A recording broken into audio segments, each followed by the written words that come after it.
인사드리겠습니다. 마산시 청소년 교육문화센터 비주얼을 담당하고 있습니다.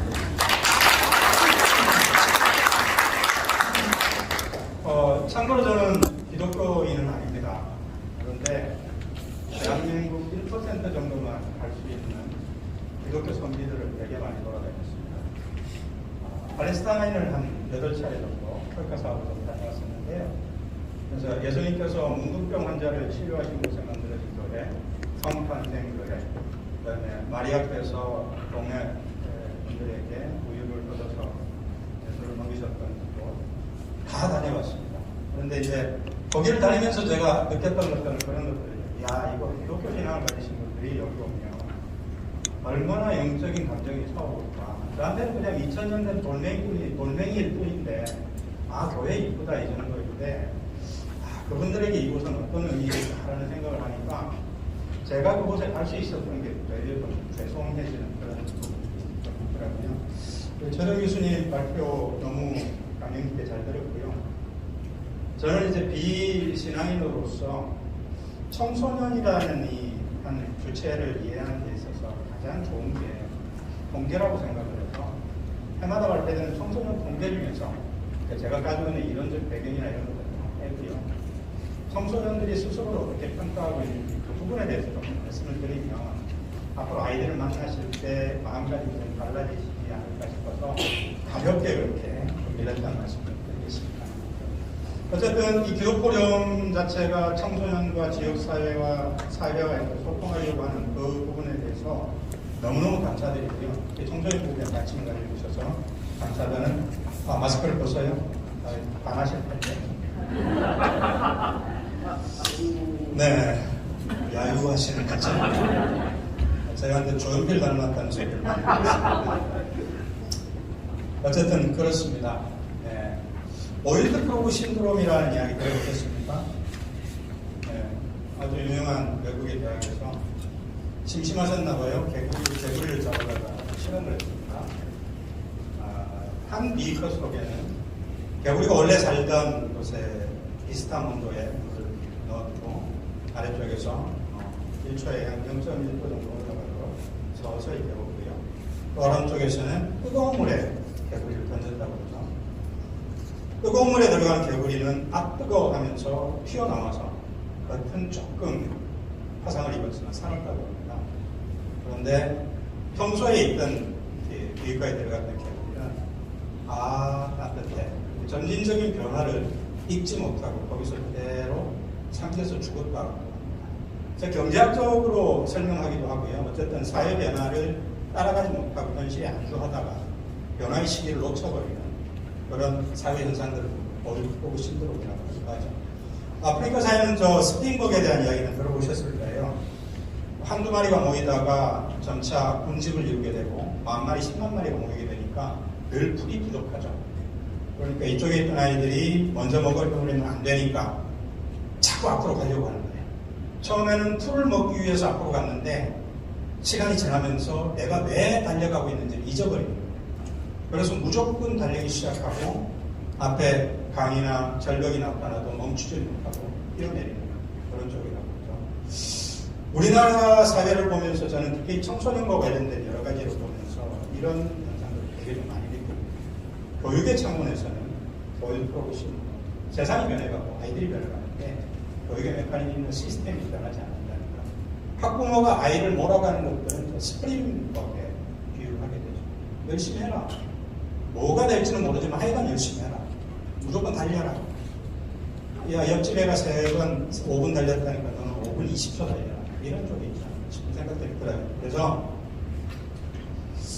변화는 보는 시각에서 시작되고 내가 시각을 달리하면 하는 행동이 달라지고 행동이 달라지면 결과가 달라지고 그 결과는 다시 시각에 영향을 미친다고 그렇게 합니다. 오늘 보여드리는 이 통계를 통해서 청소년들에 대해서 가지고 계신 과도한 책임감 이런 것들을 내려놓으시고 아이들과 잘 소통하셨으면 좋겠습니다.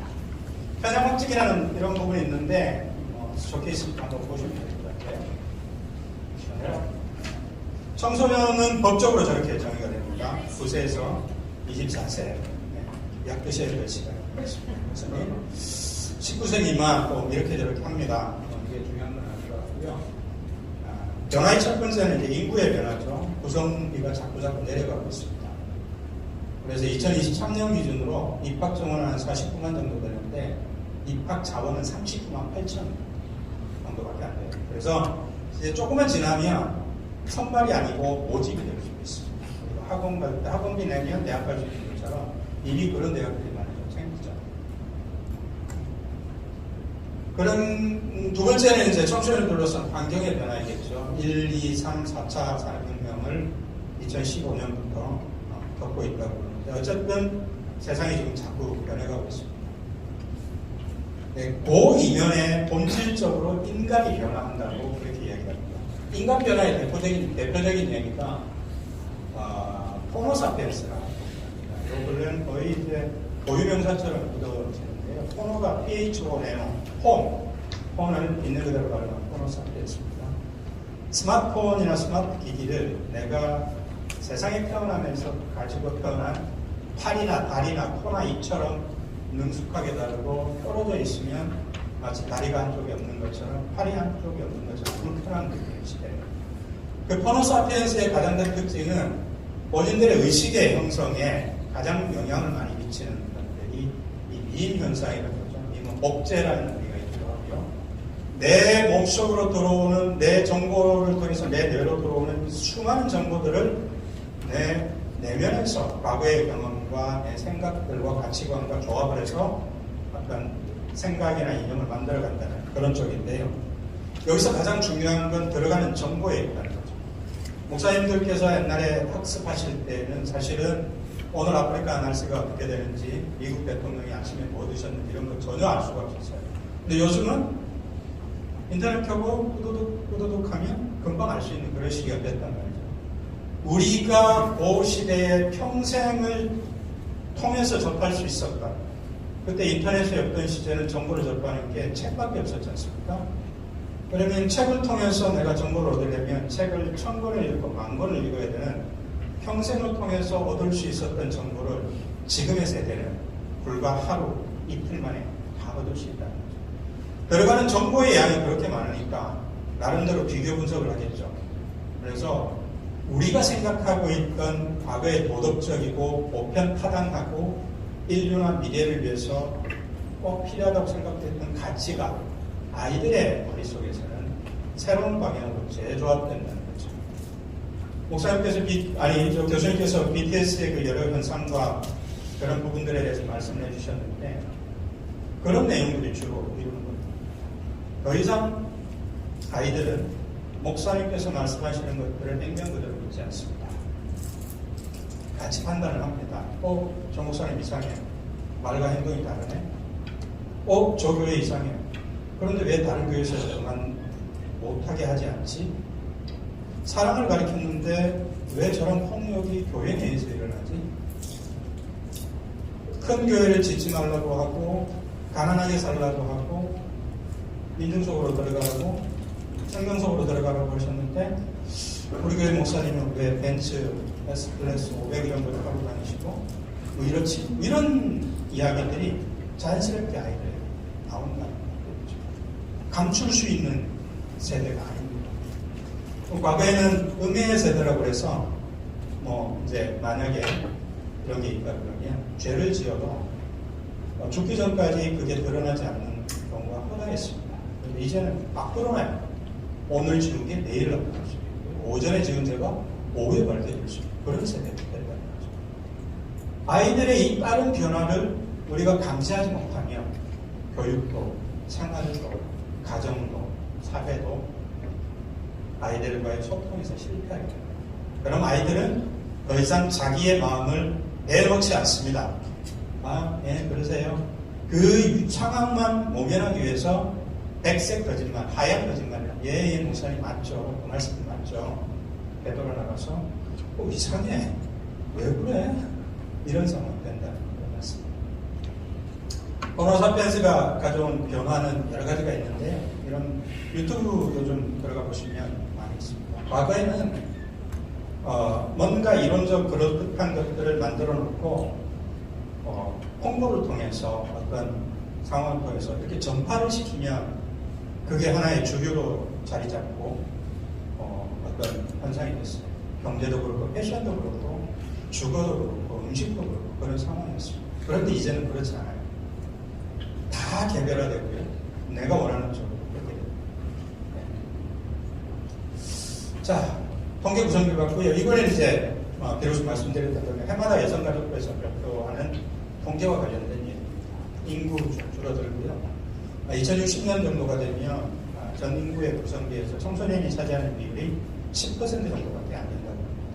저는 7남매 장남입니다. 위로 누님이 3분 계시고 아래 동생이 셋이 있는데 이제 아버님은 조금 일찍 바쁘셔서 먼저 가셨고 어머님 모시고 가는데 잔치가 있으면 100만 원씩 내면 700만 원에 모여요. 그러니까 두렵지 않아요. 그렇지 않습니까? 근데 요즘 외동 아들 그리고 그 아이를 키우면서 40, 50까지 벌었던 거 다 밀어넣었어요. 이제 잠깐 시집보내려고 그러면 내가 지금 살고 있는 집도 팔아서 이거 보태줘야 돼요. 그리고 나는 수입 없으면 30년을 살아야 되는데 어쨌든 그런 상황입니다. 이 아이들이 지금 우리가 생각하는 것보다 훨씬 더 상상 이상으로 압박감을 느끼고 있습니다. 그렇고요. 건강평가를 보면 아이들이 좋지 않은 편이다가 55.9%고요. 매우 좋지 않다고 느끼는 아이들이 12.5%. 하지만 70% 가까이가 나는 건강하지 않아 라고 느끼고 있습니다. 자리를 하겠습니다. 하루에 잠자는 시간이 8시간 이상인 경우는 38%, 6시간 미만이 24.7%. 그렇게 규칙적인 운동을 하는 게 한 55.6% 정도 되는데 그 규칙성을 일주일에 한 번인지 15일에 한 번인지 어쨌든 그런 상황입니다. 오늘 재미있는 뉴스가 나왔는데요. 60, 70대 어르신들보다 지금 10대들이 운동 시간이 더 작다고. 스트레스 인지율을 보시면 전체의 한 40% 가까이가 일상생활에서 스트레스를 느낀다. 목사님 교회에 아이가 3명이 온다 그러면 3명 중에 한 놈은 스트레스에, 만성 스트레스에 시달리고 있다 보시면 됩니다. 우울감 경험률이 26.8% 정도 된다고 하니까 10명이 모이면 그 중에 2명 내지 3명은 우울감을 느낀다는 거죠. 우울감은 이게 잘 겪어내면 감기처럼 그냥 지나갈 수 있는데 이게 죽음에 이르는 아주 무서운 병이라는 그런 결과들이 있습니다. 사망자 수를 보시면 알고 계시는 분들이 있겠지만요. 9세, 24세의 사망 어린 1위가 자살입니다. 보이십니까? 가운데 안전사고는 316명인데요. 1년에 자살로 사망하는 청소년이 957명입니다. 하루에 2-3명 정도가 스스로 생을 달리한다. 악성신생물, 암입니다. 암으로 사망하는 청소년은 1년에 316명 정도 된다고 하니까 마음이 병들어 간다는 게 얼마나 큰 위험인지 아실 것 같습니다. 파급 중단율은 다행히 조금 떨어지고 있습니다. 코로나 시기를 겪으면서 다 안 좋아졌는데 한 가지 좋아진 게 있네요. 가족 간의 관계라고 해요. 왜 그런지는 잘 모르겠습니다. 같이 영화를 보셨습니까? 학습 시간은 참 그렇죠. 하루에 여기에 있는 이 학습 시간은요. 학교에서 정규 교과를 하는 시간을 빼고 학교를 하교하고 난 이후의 시간입니다. 학교를 하교하고 난 이후에도 6시간 이상 공부하는 학생들이 4.6%, 5시간, 6시간이 6.4%, 그죠? 4시간, 5시간이 11.7%, 이 정도. 댁에 있는 자녀들은 어떠신지 궁금합니다. 직업을 선택하는데 무엇으로 선택을 하느냐 했더니 적성과 흥미 33.9%에서 점점 줄어들고 있습니다. 수입, 돈 많이 버는 게 점차 늘어나고 있습니다. 이런 현상들이 어디서 나타날까요? 보고 배운 게 그런 거라서 그럴까요? 어쨌든 그렇습니다. 변해요. 의사결정 능력에 보면 청소년은 아직 어려서 결정 능력이 부족하기 때문에 부모님이나 선생님의 생각에 따라야 한다. 그렇다 아니다를 물어봤더니 30% 정도가 나는 아직 미성숙했으니까 부모님이나 선생님 의견을 따라야 된다는 이런 부분입니다. 이게 깊이 들어가면 좀 그렇지만 하여간 그렇습니다. 그러니까 고등학교를 졸업했는데 멀쩡하게 전교 1등을 했는데 은행에 가서 통장 계산하는 방법도 모르고, 그렇죠? 그렇지 않겠습니까? 그러면 내가 배가 아플 때 어느 병원을 가야 되는지 이런 것도 잘 모르는 이런 이상한, 그렇죠? 국어, 영어, 수학은 정말 세계에서 1등인데 생활에서 일어나는 불편들을 해소하지 못하는 그런 상황들이 나타나고 있다고 합니다. 표현의 자유에서는 96.2%가 자유롭게 표현할 수 있어야 된다고 합니다. 흡연율은 자꾸 줄어들고 있습니다. 흡연율은 줄어들고 있습니다. 오히려 아이들이 그만큼 자기주도성이 있다는 거죠. 가출 경험은 3.2%인데 가출의 이유 중에서 가장 큰 게 부모님입니다. 문제 청소년은 없다. 문제 부모가 있을 뿐이다. 그런 얘기를 하죠. 대개 자녀들은 안녕하십니까. 좋습니다. 목사님들 가끔씩 저한테 와서 아이와 관련된 상담을 하시는데요. 네, 참 안타까울 때가 있습니다. 유해매체 이용 경영률은 한 33.8%, 성인용 영상물은 인터넷 포털을 통해서 한 30%, 24%가 경험한다고 들었습니다. 근데 사실 이거는 잘만 관리하면 그냥 감기처럼 지나가는 것들이니까 보시면 될 것 같고요. 상담을 했던 부분들에게 어떤 일 때문에 상담을 했느냐 물어봤던 2021년도입니다. 정신건강과 관련해서 24%가 중복응답이 가능하니까 이렇게 했다고 합니다. 대인관계 13.9%, 가족이 9.9%, 학업이나 진로가 9.4%. 2020년 이전에 2019년, 2018년에는요. 진로와 직업과 관련된 부분이 한 24% 정도 1등이었는데 코로나 상황을 겪으면서 정신건강과 관련된 부분이 1등으로 올라갔습니다. MZ세대를 나타내는 키워드 몇 가지만 간단하게 살피겠습니다. 이거는 한국미래에너지에서 공식 블로그에서 되게 정성 들여서 만든 그림인데 제가 훔쳐왔습니다. 저 신고하지 말아주셨으면 좋겠습니다. 첫 번째는 마이사이더입니다. 인사이더, 아웃사이더가 아니고 마이사이더. 내가 제일 중요해요. 내 안의 기준을 세우고 따라간다.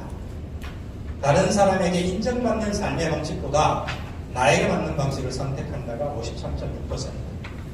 중요한 결정이 필요할 때 가족이나 주변인의 의견보다는 나의 만족을 우선으로 고려야 한다. 52.9%. 마이사이더. 아웃사이더, 인사이더가 아니고 마이사이더. 번째, 소피커. 스피커는 말하는 사람이죠. 소피커는 소신있게 말하는 사람. 소신있게 자기 자신의 생각을 말하는 특징을 가지고 있다. 그렇죠? 추구하는 소신과 가치를 위해서 최근 6개월 동안 했던 행동, 생활 습관의 변화를 위해서 노력한다. 제품이나 서비스를 구입한다. 뭐 이런 내용도 있습니다. 세 번째 특징은 팔로잉. 검색보다 신뢰할 수 있는 사람의 말을 따라간다. 그러니까 인터넷상에서도 인플루언서들이 있죠. 그래서 인플루언서, 내가 좋아하고 신뢰하는 사람의 행동 양식이나 생활 양식들을 따라가는 특성들이 있다. 그러니까 목사님들께서 만약에 교회 계신 목사님들이 팔로인의 그 신뢰와 믿음을 줄 수 있는 분이 된다고 그러면 그 아이들이 목사님들의 그런 내용들을 따라오시겠죠. 인플루언서나 팔로우를 구독하는 채널, 유튜브가 72%, 인스타그램 49.7% 이렇게 쭉 나왔습니다. 네 번째 키워드는 실감세대. 오감을 만족시키는 현실 같은 감각에 끌린다.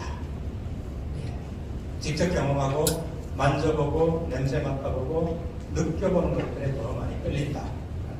이런 부분들을 말씀드립니다. 그래서 체험형 여가 활동에 참여한 경험이 있다 70.9%, 팝업 스토어에 방문한 경험이 있다 39%, 이색 여행 트렌드를 체험할 의향이 있다가 95.8%입니다. 보시면 마지막 가취관. 오타가 아니고요. 가취관. 가볍게 취향을 중심으로 모인다. 아래쪽에 보시면요. 비정기적인 모임을 정기적인 모임보다 더 선호합니다. 같은 취향을 가진 사람끼리 교류하는 것들을 훨씬 좋아하고요. 친목, 술자리라든지 이런 부분들이 없거나 그냥 가볍게 나를 많이 드러내지 않아도 잠깐 들러서 즐거움을 느끼고 돌아올 수 있는 부분을 63.4%가 선호하는 겁니다. 지금의 밀레니얼 세대는요, MZ 세대는요, 우리 대한민국의 역사상 최초로 선진국에서 태어난 청소년. 이미 태어났더니 국가가 선진국인 거예요. BTS 얘기도 하셨지만 세계를 휩쓸고 있는 그런 문화권이에요. 국방력도 세계 6위 정도가 된다고 그러죠. 경제력 세계 10위권 정도 된다고 그러죠. 코로나 방역을 통해서 그게 올라가죠. 전 세계 사람들이 한국의 문화와 한국의 음식을 먹기 위해서 줄을 서는 그런 상황이에요. 우리가 그냥 저기 포장마차에서 팔던 그 핫도그가 미국에 가서 2시간 줄을 서야 겨우 먹을 수 있는 그런 음식이 됐습니다. 우리 아이들은 더 이상 유럽이나 미국이나 일본을 선진국으로 부러워하지 않습니다. 마치 우리가 옛날에 깡으로 일본 사람을 빼놓고 중국 사람을 빼놓고 미국 사람을 양놈하면서 사실은 현재 상황은 그렇지만 이렇게 뭐라 그러죠? 이렇게 생각의 승리 그렇게 했던 것들이었는데 요즘 아이들은 실제로 선진국에서 태어났습니다. 그러니까 이 아이들의 가슴 속에는 뭔가 배워야 될, 따라가야 될 세상이 있는 게 아니고 본인이 뭔가를 개척해야 될 그런 부분이 있다는 거죠.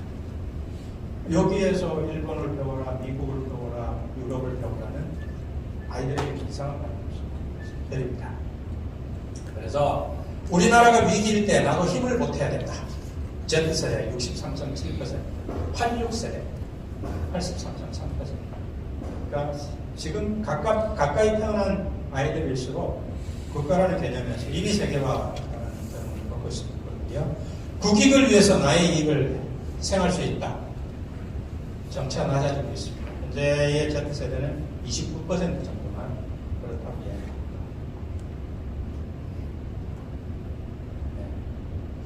종교와 청소년이라는 논문이 있어서 제가 좀 가지고 왔습니다. 성인이 되면 교회를 떠날 수 있다. 현재 종교생활하면 기독교를 믿고 있는 성도님들 대상으로 연구를 했던 겁니다. 아래쪽에 21세기 교회연구소에서 했던 것들인데요. 논문을 한번 찾아보시면 될 것 같고, 교회를 떠나는 시기는 떠난 친구들에게 보니까 중학생 때 50%, 고등학교나 초등학교에 한 25%씩을 떠난다고 합니다. 왜 떠났냐? 마음이 떠나서. 공부 때문에 개인 사이. 다행히 목사님들이나 그런 구성원들이 나를 힘들게 해서는 아주 낮은 비중이었습니다. 잘 해오신 거예요.